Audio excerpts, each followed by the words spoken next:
మీ పేరు? కిరణ్. ఏం చదువుకుంటారు? Engineering third year. మీరు Vizag proper? Yeah, proper Vizag. రేపు డేట్ ఏంటి? 15th August. 15th August. So August 15th మీరు సెలబ్రేట్ చేసుకునే పండుగ ఏంటి? Independence day. ఇండిపెండెన్స్ డే గురించి మీరేమనుకుంటారు? ఇండిపెండెన్స్ డే కోసం అంటే ఫ్లాగ్ హోస్టింగ్, తర్వాత దేశం పట్ల కొద్ది భక్తి చూపించే ఒక రోజు అని నేను అనుకుంటున్నాను.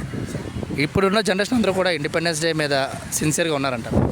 అంటే అందరినీ పాయింట్అవుట్ చేయలేం, but they are some people who are honest about independence day. మీకు తెలిసిన లీడర్స్ పేరు? సుభాష్ చంద్రబోస్, మహాత్మా గాంధీ.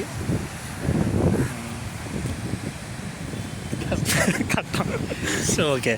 సో ఇప్పుడు ఉన్న స్టూడెంట్స్ అందరూ కూడా రేపు ఫ్లాగ్ హోస్టింగ్ చేస్తున్నప్పుడు ఎంతవరకు నిజాయితీతో భక్తితో వెళ్తారు? అంటే అది ఇండివిజువల్ మీద డిపెండ్ అయి ఉంటుంది. అంటే ఒక్కొక్కరు ఒక్కొక్క మనస్తత్వం కలిగి ఉంటారు కాబట్టి వాడికి నిజంగా దేశభక్తి ఉంటే he's 100% true to he self అనుకుంటే వాడు నిజాయితీగా ఉంటారు. లేదన్నవాడు ఏ రోజైనా సరే వాడికి దేశభక్తి అవసరం లేదు. ఇప్పుడు నడుస్తున్న జనరేషన్ అందరూ కూడా స్వతంత్రం ఎలా ఉంటే బాగుంటుంది, అంటే మీ జనరేషన్ అందరూ కూడా ఎలా ఉంటే బాగుంటుంది? మా ఫ్రీడమ్ అనేది ఎలా ఉంటుంది? ఫ్రీడమ్ అన్నది బోత్ సైడ్స్ ఉండాలి. అంటే ఐదర్ గర్ల్కి కానీ బాయ్కి కానీ ఈక్వల్గానే ఉండాలి అని అనుకుంటున్నారు. అలా ఉండడం వల్ల కూడా చాలా కాంప్లికేషన్స్ వస్తాయి. మనం చాలా చూస్తున్నాం డైలీ లైఫ్లో. సో అది కొన్ని స్ట్రిక్ట్ అంటే రెస్ట్రిక్షన్స్ బట్టి వస్తే అవి ఏవైనా సరే బాగుంటుంది అని మా జనరేషన్కి మేము అనుకుంటున్నాం. ఇప్పుడు ఇండిపెండెన్స్ డే అంటే చాలామంది స్టూడెంట్స్కి చాలా తక్కువ తెలిసి ఉంది. సో ఇప్పుడు వాళ్ళకి ఎలా చెప్తే బాగుంటుంది? మూవీస్ రూపంలో చాలా చెప్పచ్చు. ఇంకా మా జనరేషన్ కాబట్టి మేము చాలా మూవీస్ చూస్తాం, సిరీస్ చూస్తాం, క్యాంపెయిన్స్ చూస్తాం, సోషల్ మీడియా ద్వారా చాలా అంటే యాక్టర్స్ కూడా ఇలాంటి క్యాంపెయిన్స్ ఎక్కువ చేస్తే ఎక్కువ ఎఫెక్టివ్గా ప్రజలకు రీచ్ అవుతుందని మేము అనుకుంటున్నాం. సో ఎడ్యుకేషన్ సైడ్ అయితే ఎలా చెప్తే బాగుంటుంది?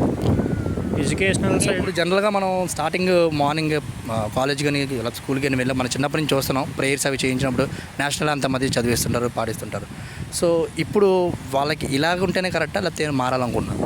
అంటే అలాగుంటేనే పర్టికులర్గా కొంతవరకు కరెక్ట్. ఎందుకంటే మనం ప్రతిరోజు డైలీ లైఫ్లో దీన్ని తీసుకుని వెళ్ళినా సరే ఎంతమందిలో అది నిజాయితీగా ఉంటుందో మనం చెప్పలేం. కాబట్టి ఇప్పుడు ఉన్నదాన్నే మనం కంటిన్యూ చేస్తే బెటర్ అన్న ఒపీనియన్. సో ఇప్పుడు సినిమా థియేటర్స్లో ఇంతకుముందు నేషనల్ యాంథమ్ వేసేవారు, ఇప్పుడు వేయట్లేదు.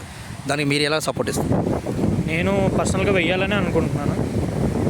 ఎందుకంటే అట్లీస్ట్ అంటే అట్ సమ్ పాయింట్ మనకి ఓకే ఈరోజు మనం ఇలా చేసాము అంటే దేశానికి గుర్తు తెచ్చుకున్నాం అన్న ఒక పాయింట్ అయినా మన బ్యాక్ ఆఫ్ ద బ్రెయిన్లో ఉంటుంది కాబట్టి అని. సో డైలీ వన్స్ అయినా సరే అంటే ఉదయం లేకనే దేవుడికి అలా దండం పెట్టుకొని ప్రేయర్ చేసుకుంటున్నాము, అలాగే మనం పుట్టిన మన మట్టికి కూడా దండం పెట్టుకోవడం, దాన్ని ఏదైనా చేయడం, అలాంటివి గుర్తు తెచ్చుకోవడం అనేది చేయడం చాలా మంచిదని నేను అనుకుంటున్నాను. సో థియేటర్స్లో అది మళ్ళీ థియేటర్స్లో వస్తే మీకు నచ్చుతుంది?